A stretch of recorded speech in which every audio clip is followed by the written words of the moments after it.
तुम्ही पाहत आहात MCN न्यूज मराठी.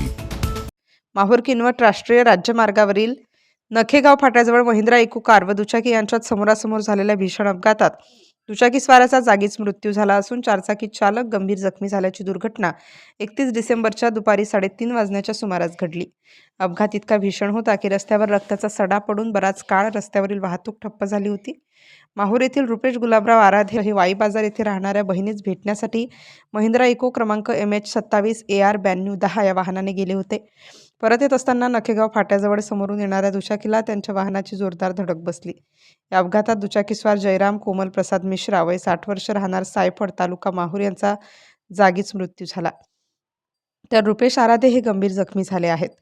जखमी आराधे यांच्यावर माहूर ग्रामीण रुग्णालयात प्राथमिक उपचार करून पुढील उपचारासाठी यवतमाळ येथे रेफर करण्यात आले आहे. घटनेची माहिती मिळताच माहूरचे पोलीस निरीक्षक देविदास चोपडे, सहाय्यक पोलीस निरीक्षक शरद घोडके यांच्यासह पोलिसांनी घटनास्थळी धाव घेत मृतक व जखमींना रुग्णालयात हलवले. दरम्यान या अपघातामुळे परिसरात हळहळ व्यक्त करण्यात येत आहे. MCN न्यूज मराठीकरिता गोपाल चव्हाण, माहूर.